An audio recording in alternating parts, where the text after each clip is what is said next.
All right, Dr. Vivek Murthy, welcome to the show. Thanks so much, Brad. It's good to be with you. So you were the U.S. Surgeon General of the United States from 2014 to 2017. But since then, you've written a book. It's out now called Together, The Healing Power of Human Connection in a Sometimes Lonely World. And it's where you take a deep dive into loneliness, which is an issue, a mental health issue that often gets overlooked. I'm curious, as a doctor, and we typically don't think of doctors thinking about loneliness. You go to the doctor, you're cold, maybe you're feeling depressed, but never you go to the doctor because I'm lonely. When did you, as a healthcare practitioner, start noticing loneliness being a health issue? Well, the truth is, I had seen loneliness long before I entered medicine. I had seen it in my own life. And as a child, I struggled a lot with being alone. I was very shy and had a difficult time going up to other kids and making friends, even though I really wanted to hang out with others. And I remember that loneliness so vividly. I remember pulling up to the front of the school each morning when my parents would drop me off and feeling this pit in my stomach because I was just dreading that feeling of being the one left out. And the toughest part of the school day for me was actually lunchtime, when I would walk into the cafeteria, not knowing if there would be somebody I could sit next to. And I carried that with me for a long time, even though I was able over time to build wonderful friendships and to feel a part of a community. I never forgot what it felt like to be lonely. And I was reminded of it when I began working in the hospital as a doctor. Frankly, even as a medical student, I started to see that so many patients would come in alone. And even at moments when we had to have very difficult conversations with them about a new diagnosis or had to make hard decisions about a treatment course. And I would ask them, is there somebody you want me to call so that we could have this conversation together? So you have some support. And very often the answer was, I wish there was somebody, but there isn't anyone. Even Brad, at the time of death, I remember sitting with patients at their bedside and knowing, as painful as it was, that we were the only ones, my fellow nurses and doctors in the hospitals, we were the only ones who were there with them in those final moments, and that there was no one else in their life to witness that final stage. It was painful to see that. But what was also painful, Brad, is I didn't know what to do about it. I had never really trained in how to ask people about loneliness, talk about loneliness, much less address it. I responded to it as a human being and tried my best to listen with empathy and to be present for patients as they struggled with being alone. But I didn't really know how to approach it or how to think about loneliness. And I certainly didn't know that it had health consequences. That I only came to realize when I became Surgeon General, and in the conversations I was having with people across the country, conversations about substance use disorders, about depression, about anxiety, about chronic disease, I came to see that there were these threads of loneliness that wove their way through so many people's stories, whether they were college students or moms and dads or people living in remote fishing villages in Alaska, or even members of Congress in Washington, D.C.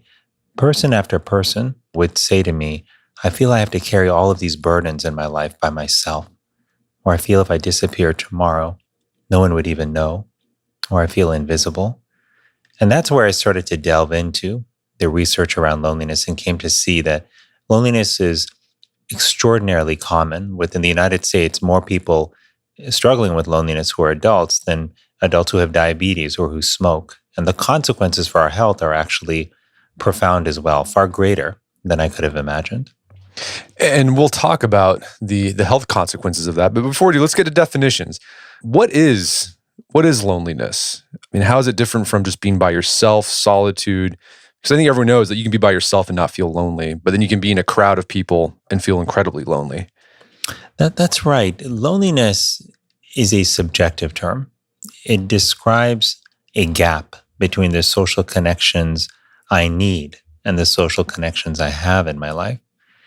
It is different from an objective descriptor like isolation, which is more a description of the number of people you have around you. But we know that people can feel lonely even if they're surrounded by many. This was a circumstance I observed in so many college students who found themselves surrounded by thousands of other students on campus, but still felt profoundly alone. And this is also different from solitude. Solitude is a state of being alone in objective terms, but it's not a painful state. In fact, it's a peaceful and a welcome state. And it turns out that solitude is an essential part of all of our lives. And cultivating solitude, being able to embrace those moments of solitude and make the most of them, are counterintuitively a key part of what we need to do to strengthen our connection with other people. And then we'll talk about that too. But what I loved about in the book, you break down you can experience different types of loneliness. There's not just a single type of loneliness. You can have loneliness, you might have great, strong connections with your family, but you might feel lonely when you go to work, for example. That's right. And I found it in the writing of this book so important to understand the different types of loneliness, because if you don't recognize that we have different needs in terms of our social connections, then you might assume that if you're married and your partner is feeling lonely, that somehow that's a reflection on your marriage. Or that if you've got a best friend, but they're feeling lonely, that somehow you're not a good enough friend to them. But what you have to understand is three types of loneliness that we can all experience. One is intimate loneliness, when we lack connection with people who know us really well, people with whom we can show up completely as ourselves, people with whom we can be real. The second, and when we don't have that, we experience intimate loneliness. The second type of loneliness is relational loneliness, when we don't have the kind of friendships with which we can seek out others to spend evenings and weekends with, the kind of friendships where we would go on a vacation or a trip with somebody or get our families together for special events.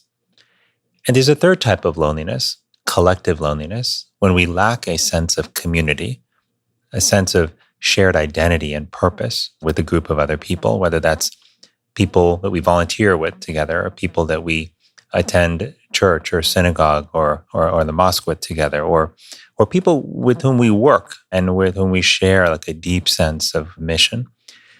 These three types of loneliness are important, and you can be fulfilled in one category. You can have great intimate connections, but still feel lonely if you don't have a community.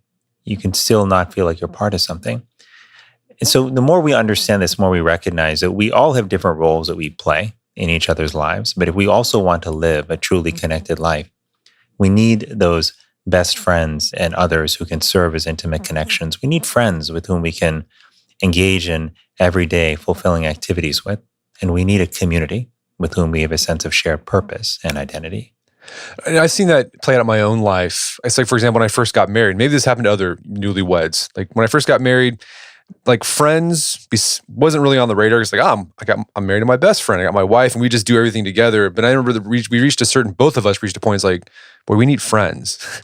But because we were so invested in the intimate relationship, we had let those friendships atrophy. And it was kind of like too late, right? So you had to we're basically building, starting from ground zero because we neglected that. Yeah, I'm so glad you brought that up, Brett, because this is a really common thing that happens to a lot of people. Because what's really interesting about society sends certain messages to us about what we need and what we should be fulfilled by. And it tells us, for example, that we can't be happy if we're not married, and that once we're married, then our spouse should be enough. But the reality is a lot more complicated than that. The reality is that, number one, some people can have very fulfilled lives without being married per se, if they have intimate connections with close friends, and if they have circles of friendships and community connections that keep them feeling like they're living a deeply connected life. On the other hand, there are plenty of people who are in marriages and feel quite lonely, either because their relationship itself is not as open as they need, or because their relationship has crowded out friendships and they have not prioritized building community as well. I was actually an example of this in my own life. When I finished my tenure as Surgeon General, I had to figure out how to put my life together again, because I realized that in the years that I served, I had focused on my my connection with my wife, Alice, and with my connection with close family. But I had neglected so many friendships. I had lost the sense of community.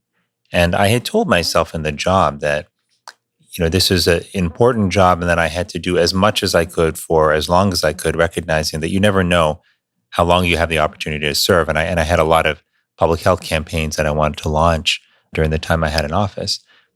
But the truth is, I did that to the point of neglecting my relationships. And I paid the price for that. And I felt quite isolated and lonely at times during my tenure, but even and especially afterward. And I had to think, after I came out of office, how do I rebuild a connected life? Recognizing that even though I'm so grateful to have a fulfilling relationship with my wife, that both of us need more. We need other friendships. We need a sense of community. And the years that followed my time in government were a process of recognizing that need, of rebuilding that kind of connection in my life. And it's a journey that continues to today. So what happens with our physiology whenever we feel lonely? Because I think everyone's experienced that feeling, and there's almost like an ache, like it hurts. It's like, why does it feel like that? Yeah, so loneliness we used to think of as just a bad feeling. But it turns out that loneliness affects our body in a profound way. On a biological level, loneliness puts us in a stress state. And in the short term, that stress can be good. It can motivate us to go and seek out other friends and family members and to hopefully feel more connected and less lonely. But we run into problems when that loneliness is prolonged and when the stress state that it causes is prolonged as well. Because we know that chronic stress is associated with higher levels of inflammation in the body, which in turn can lead to an increased incidence of heart disease and other chronic illnesses. So this is likely one of the key mechanisms through which loneliness has its impact on health. And if you look at the data I started to dig into once I recognized how common loneliness was in our country, you start to see that loneliness is associated with not only an increased risk in heart disease, but also an increased risk in dementia, in depression, anxiety, premature death, sleep disturbances. In fact, if you look at the mortality impact of loneliness, the amount by which our life is shortened in a sense, when we're lonely, that seems to be similar to the mortality impact associated with smoking 15 cigarettes a day, and even greater than the mortality impact that we see with obesity and sedentary living. I say this, Brett, as someone who served as Surgeon General in an office that for decades worked on those three issues: smoking, obesity, sedentary living. Yet I had not realized just how extraordinarily consequential this other issue was, the issue of loneliness. And the more I understood it, the more I came to realize that it was an important public health concern. I mean, yeah, because it seems like loneliness can underlie all those issues, because usually if you have connections, family, friends, they can help you with those things, with quitting smoking, obesity, et cetera. And if you don't have that, it makes it a lot harder to overcome those issues. Yes. And so there interestingly, I think, are these two components to how loneliness impacts our health. There's a practical component of what you just said, which is when you've got people in your life that you can lean on, they can encourage you to do the right thing, whether that's eating right or quitting smoking. They can encourage you to go walking or go to the gym. They can actually practically help you get to the doctor's office or remind you to take your medicines. So that's sort of a practical way in which connections impact our health. This stress-related pathway is a separate but also equally important one. And if you want to understand why that is, that loneliness causes a stress state, it has to do with how we've evolved over thousands of years as people who were hunter-gatherers back in the day and who relied on each other for safety and protection. So back in those days, there truly was safety in numbers. When we were with others, in trusted communities, we could watch out for predators. We could share food so that we had a stable food supply. We could help with each other with childcare. And when we were separated from our tribe, that automatically reduced our risk of survival. And we knew that. And so our body went into a stress state where it was prepared to either fight a predator or to flee or to quickly look for the tribe again. And in that stress state, what's very interesting is because we felt we were under threat, we developed a sense of hypervigilance where even if something around us, like the twig that cracked behind us, had only a 1% chance of being a predator, we wanted to interpret it as something dangerous because our life may depend on it. Our focus also shifted inward because we were worried about our safety. Now, this all makes sense in an evolutionary context, but think about how it relates to the modern world. Because even though our circumstances are dramatically different, now our nervous systems are remarkably similar.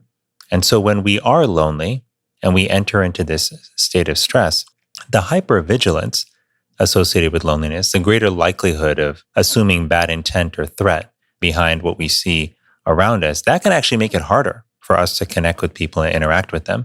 The increased focus we have on ourselves can also make it harder for people to feel connected to us in conversation, not to mention the fact that when we're chronically lonely, it can erode our self-esteem as we come to believe that the reason we're lonely is that we're not likable. And this is how, well, if you understand these mechanisms, you understand that loneliness begets loneliness, and it creates this downward spiral.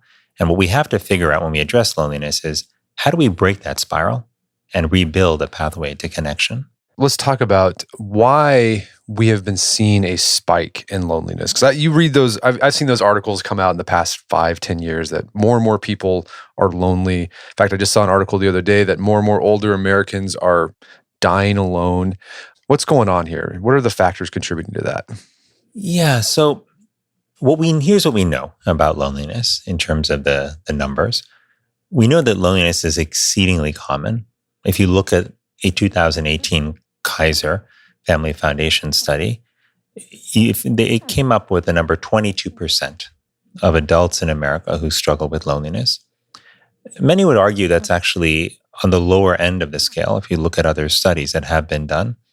More recently, the study done by the American health insurer Cigna, a large population-based study using the UCLA loneliness scale, which is a validated, reliable scale, found that the numbers were actually much higher and placed them actually closer to half the population, if not a bit more, that struggles with loneliness. Interestingly, they also found that unlike most people's assumptions that loneliness is probably most concentrated among the elderly, it turned out that young people had some of the highest rates of loneliness, and this has also been seen in other data as well. If you look at other countries, you see that the numbers are not dissimilar. The UK and Australia are struggling with around 25% of adults in their country who admit to being lonely.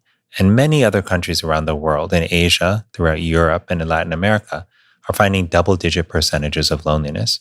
The question that is being asked is loneliness increasing or not? Have we always been this lonely? And the truth is we don't 100% know the answer to that question, in part because we don't have enough data. Some of the data that's out there in the studies that are done are using different methodologies, so it's hard to always compare apples to apples. But if you just look at the Cigna study that was run in 2018 and 2020 using very similar methodology, they did find a modest increase in loneliness. And John Cacioppo, who is widely regarded as the father of modern loneliness research, also believed that there was a modest increase in loneliness that was taking place in society. So I think that for multiple reasons, it merits paying attention to, and it's important to prioritize loneliness because we know it's exceedingly common. We know it's consequential, not only for our health, but also for how we perform in the workplace and in school. And there is a chance, given what we know and some of the limited data we're seeing, that it may in fact be increasing as well. I mean, do we have any idea of the factors that have contributed to it? So I think there's several factors in the modern world that are contributing to loneliness. There's certainly the mobility factor, which has given us the opportunity to travel and to move many times in our lifetime for jobs, for opportunities, but it also uproots us from the communities that we have come to know. I saw this so clearly in my own parents who left India in the early 1970s to build a better life for themselves and for their kids, my sister and I. And they moved to England and to the United Kingdom and then eventually to the United States. And while they were blessed to have many opportunities, what they missed and struggled with for years and years was losing the community that they had in India, of family and friends. And so mobility is one factor. The second factor is how we use technology. And notice I didn't say technology, because technology at the end of the day is a tool. And the question is, can we use it to strengthen connection versus weaken connection? And when we use technology to stay in touch with friends who we otherwise may not be able to see, when we use it to video conference with a relative halfway around the world, or when we use it to post on social media that we're coming into town and ask if any friends are free for dinner, and then we meet up and catch up in person. These are all powerful ways that technology can help us stay connected to others. But what I worry is that the way in which we're predominantly using technology now may be in fact contributing to greater disconnection. For example, and this happens when we do one of three things with technology. When we allow the amount of time that we're spending in front of screens to edge out and crowd out the in-person time we have with others, that can diminish our relationships. When we also allow technology to creep into our conversations, such that we are catching up with friends while we're also checking our social media feed, or looking at our inbox, or Googling a question that came into our head, or looking at the score, on the game, all thinking that we can multitask and so we can fully pay attention to our friend. The truth is that our conversations suffer, because the science is very clear that we don't multitask as human beings. We task switch. So when I'm looking at my inbox, I'm actually not able to fully pay attention and process what someone is saying. But finally, the way in which technology can hurt is also by how it impacts our perception of ourselves. And for many people who use social media in particular, they know that there's this accelerated culture of comparison that technology has enabled. People have been comparing themselves to other people for thousands of years, and asking, do I have a car that's as nice as my neighbor? Is my house as big as my friends? But what happens on social media is that it is accelerated many fold. And so when you're scrolling even through your Instagram feed or through your other social media feeds, you're constantly comparing somebody's curated pictures, really the best version of their life, to your average moments, and you often come up feeling short. Social media also, and media in general, has accelerated messaging to us that often tells us that we're not enough, that we're not thin enough, we're not good looking enough, we're not smart enough, we're not rich enough, we're not popular enough. And when you hear that time and time again, especially when you're young and you're developing your sense of identity, it can really impact your sense of self-worth and make you feel inadequate. And when you approach other people from a place of being inadequate and not feeling like you're good enough, it actually impacts your ability to connect with them, because you're more focused often on validation. You're more on edge. You're more trying to be who you think they want you to be than you are focused on just showing up as who you are, as just listening to them, as opposed to always thinking about what you're going to say. So these are the ways in which I worry about technology and the way in which we're using it. But one last thing I'll say, Brett, and this is perhaps the most insidious driver of loneliness, is a set of cultural constructs that I think we've come to live in the modern world that tell us that our self-worth is driven and defined by whether we're successful, and that our success in turn is defined by whether we're able to acquire wealth, power, or fame. And if we're able to do that, then we're held up as successful. And that's what we do, right? We glorify those who have become rich and famous and powerful. And while there's nothing wrong with seeking out those things in and of themselves, where the problem is when we define our self-worth based on those external parameters. And I worry that we have set our children up for failure in a sense, because we know that when people pursue wealth, power, and fame and define their worth by that they rarely end up happy. The world is filled with rich, powerful, famous people who are profoundly unhappy. And many of them are people I've talked to. Some of them are people who inspired some of the stories in this book. But unless we change that construct at a cultural level and teach our children or remind ourselves that our worth is truly intrinsic, that it's based on our character, our ability to be compassionate, to be kind, to be generous, and to operate from a place of love, then we will never have a secure place of worth. And that will affect how we approach our interaction with others and the relationships that we build with them.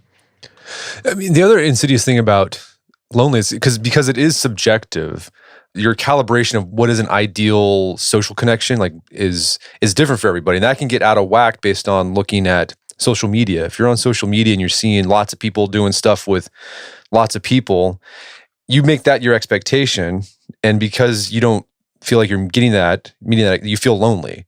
When, maybe 3 close friends is what you need, or maybe that, but like there's that weird, you can create a mental gap that can actually exacerbate the feeling of loneliness that maybe you don't need to create.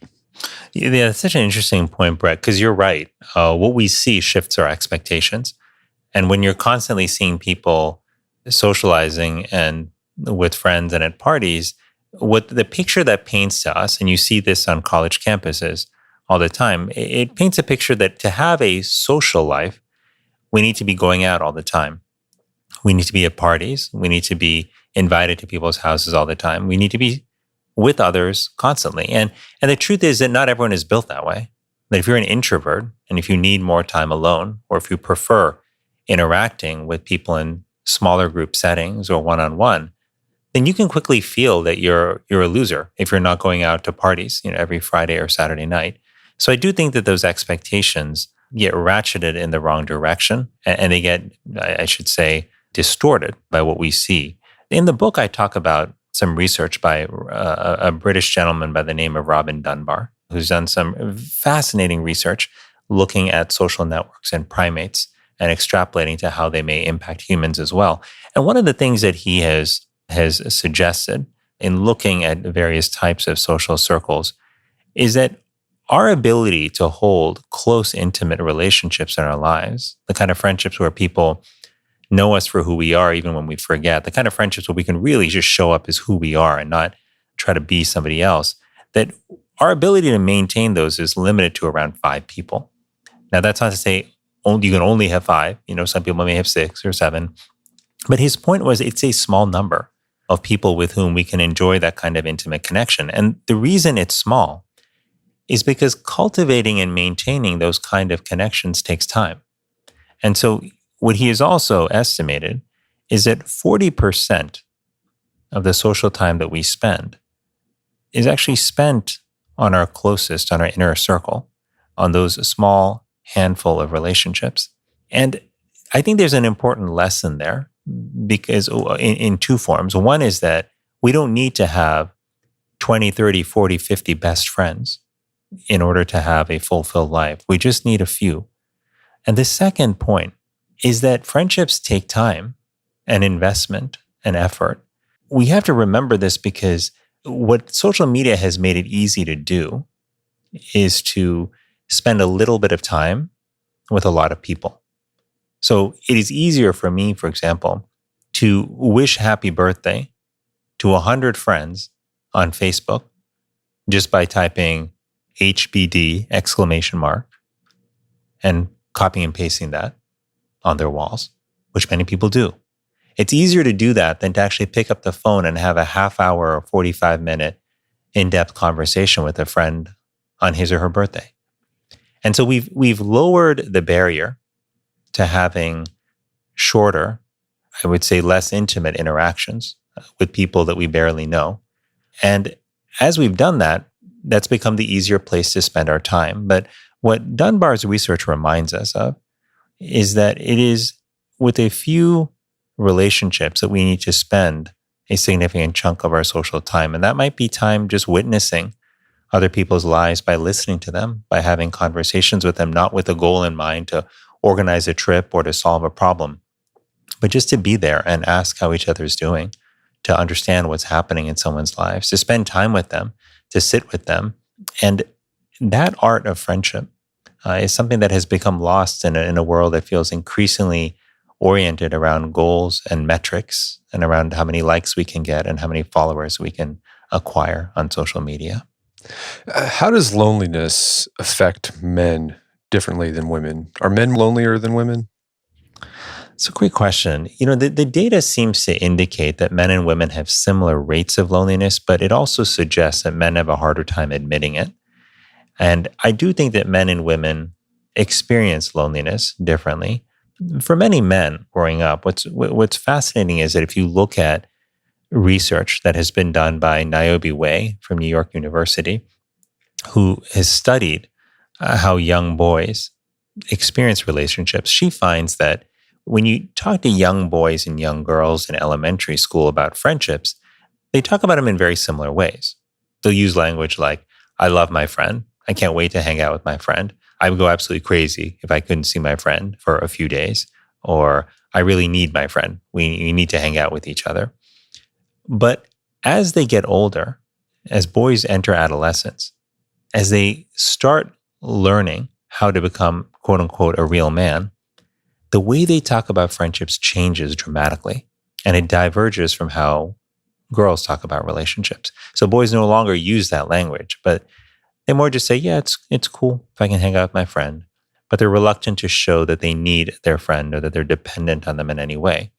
And what they're doing is they're hewing toward a model of masculinity that we teach boys at the youngest of ages, which tells them that real men don't need anyone else. They're self-reliant. They never get scared. They don't experience fear. And they certainly don't show their emotions. They're stoic. And if you keep hearing that message as a young boy and you internalize that, that affects how you behave and the relationships you form.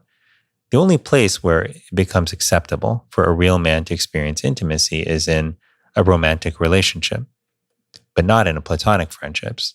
And the only emotion that's acceptable for a real man to express is anger, which is why you see so many of our fellow men with challenges with anger, and with anger being the only pathway for them to express feelings of loneliness and fear and resentment and sadness. And so that, once you understand that, you start to recognize how loneliness does in fact appear in unusual and in interesting ways in men. And I think of loneliness as a great masquerader. It doesn't always look like someone sitting in a corner alone at a party.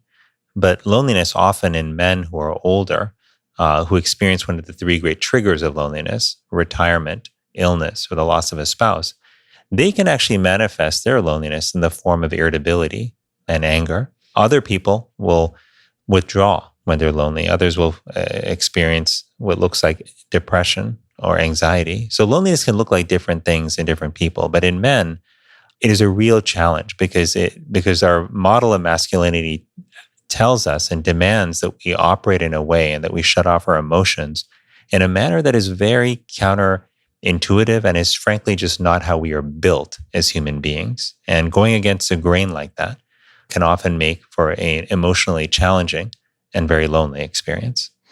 So what do you think the first step is in overcoming loneliness? We've talked about what causes loneliness, what it feels like, the problem, but what can we do? What's the first step in overcoming that?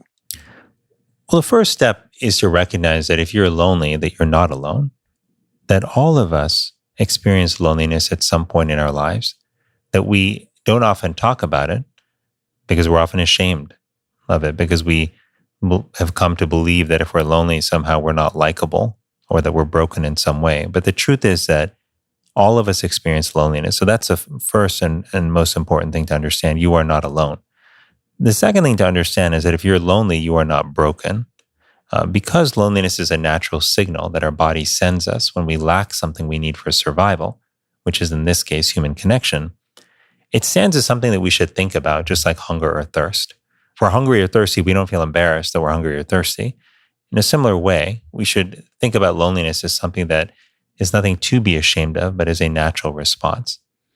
The third thing to recognize is that rebuilding a life of connection does not necessarily have to entail wholesale transformation of your life. It doesn't mean you've got to quit your job and move halfway across the country to be closer to someone you love, although you may choose to do that, and that for many people is the right solution. But what I have learned in the writing of this book is that small steps can make a big difference in how connected we feel. And the reason is because we are wired to connect with each other. And when given the opportunity to forge even a bit of connection, our body gravitates to it, just like dry sand that sucks in any drop of water that it's exposed to. We soak up human connection when it's offered up to us in the right context. And so there are a few simple steps I think that we can all take to start building a more connected life. The first thing we can do is we can make it a point each day to spend at least 15 minutes with someone we care about. That could be time that we spend video conferencing with a good friend. It could be a call that we make to a family member just to say, I'm thinking of you and I just want to know how you're doing. It could be an email that we write to an old friend just because we want to see how they are. The second thing we can do is we can make it a point to improve the quality of our interaction with other people by eliminating distraction when we're in conversation. I say this as somebody who has been guilty of multitasking during many of the conversations I've had over the years when I was catching up with friends. And I don't feel good about that. I know that they probably knew I wasn't fully present. I know that I didn't feel as fulfilled afterward in the conversation. But it's so easy to do, to multitask. Our devices are right there in our pocket. The TV is so easy to turn on. But what I have found is that even if we reduce the amount of time that we're with other people, if we make sure that that time counts, then that can be profoundly fulfilling. If you've ever had the experience, Brett, of having somebody listen to you deeply and be fully present with you, you know that's an extraordinarily powerful experience. It's the kind of experience where you feel seen and truly heard. And 5 minutes of conversation like that with someone who is truly present can often be more powerful than 30 minutes of distracted conversation. The third thing we can do is we can look for opportunities to serve other people. The reason this is so powerful, and this was an unexpected discovery for me, is that service turns out to be one of the most powerful antidotes to loneliness that we have. When you understand the downward spiral that loneliness drives, a spiral which makes people turn more inward, feel more threatened, and ultimately experience an erosion of self-esteem, then you can understand why service helps, because it short-circuits those mechanisms. It transfers our attention from ourselves to someone else in the context of a positive interaction. And it also reminds us that we have great value to bring to the world. And so in times like this, even if we're not able to go to a soup kitchen or to volunteer at an organization in our neighborhood, calling a friend to check on them, looking in on a neighbor who might be struggling, delivering food to a colleague who might be having a hard time, and even offering to do something like virtually babysit for 10 minutes for a friend who might be struggling to telework and homeschool their kids at the same time. These are all small but powerful acts of service that can help us feel more connected to others as well as to ourselves. And finally, Brett, I would offer one last thing, which is to recognize that moments of solitude are extremely important for us to embrace and protect, even as we seek to build stronger connection to other people. And the reason this is true, even though it seems counterintuitive, like why would we need more time with ourselves if we're trying to connect with other people? It has to do with the fact that the foundation for connecting with other people is our connection with ourselves, which is marked by how comfortable we feel with who we are, how grounded and how centered we feel, how aware we are of our worth and our value. And moments of solitude are powerful because that is when we allow the noise around us to settle. It's when we reground ourselves. It's when we allow ourselves to process what's happening in our world and make sense of the developments in our day. And moments of solitude don't have to look like a 7-day retreat that we take away from our family. They could be 5 minutes that we spend outside, like just feeling the breeze against our face. It could be a few minutes that we spend reading a book that inspires us, that we spend remembering 3 things we're grateful for, taking a walk in nature, meditating, or praying. There are many ways to experience the calming of solitude. But when we approach other people from that place of calmness and centeredness and groundedness, we're often more able to be fully present with them. We're more able to listen, to show up as who we really are. And that is a foundation for creating stronger connection with others. I love that. And the other powerful tool that you had in your section about reconnecting, you can apply all these things you just talked about to this, I guess I'd call it a mental model of thinking of your relationships in circles, right? You have your close family, intimate friend circle, then you have a middle circle of associates, neighbors, then like an outer circle of strangers, or work associates. And thinking about your relationships in that can be very helpful because you might think, well, I'm pretty good with my inner circle. Maybe I can do better on that outer circle. That's right. Yeah, we have different layers of friendships in our life. And just like we talked about intimate loneliness and relational loneliness and collective loneliness, these correspond to 3 circles of friends, to intimate circles, to relational circles of friendships, and then to collective circles, which are community circles. And if we recognize that these are all important, then we recognize that, yes, we've got to put a significant amount of time with our spouse and our closest friends. That time matters. And you can't substitute for it with gifts or with other forms of communication. You've got to sometimes just show up and be there in people's lives. But the time we spend cultivating friendships, going out with good friends, having a friend over for a one-on-one conversation, these moments matter. And the community moments matter too. As human beings, I believe we all across cultures have a few core needs. We all want to be seen for who we are. We all want to know that we matter. And we all want to be loved. That's true of men and women. It's true of people who are older, who are younger. It's true of people in traditional cultures and people in the modern world.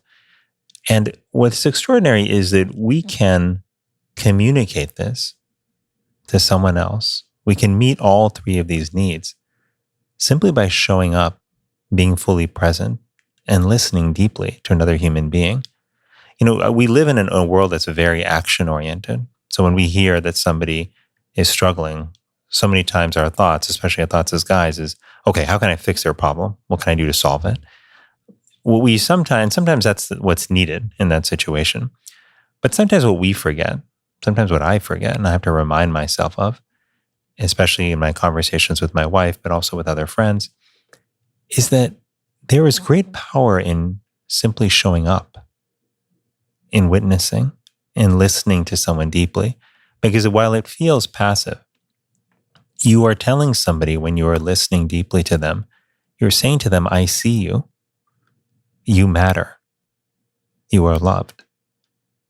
There are few things that you could say that are more powerful than that. Well, Vivek, where can people go to learn more about the book and your work? Well, thanks, Brad. The best place to go is my personal website, which is vivekmurthy.com, my first and last name together.com. And there's information there about the book. There is also an opportunity to sign up for our newsletter. We'll be sending out some of the extraordinary stories that we've been getting from across the country and really around the world of people who are reading the book, but also thinking about how they want to build a more connected life. I'm finding many of the people who are reading the book are making it a point to identify one relationship that they want to recommit to as a result of what they've learned in the book. In some cases, it's a family member. In other cases, it's a spouse. Sometimes it's a close friend. But I'm finding those stories to be particularly inspiring. And so we want to share some of those. So you're welcome to sign up, to join the community that we're building to build a more connected life and ultimately a more connected world. Well, Dr. Murthy, thanks for your time. It's been a pleasure. So good to speak with you, Brett. I'm glad we did this. My guest today was Dr. Vivek Murthy. He is the author of the book Together. It's available on Amazon.com and bookstores everywhere. You can find out more information about his work and his book at his website, vivekmurthy.com. That's VIVEKMURTHY.com. Also check out our show notes at aom.is/loneliness, where you can find links to resources where we delve deeper into this topic.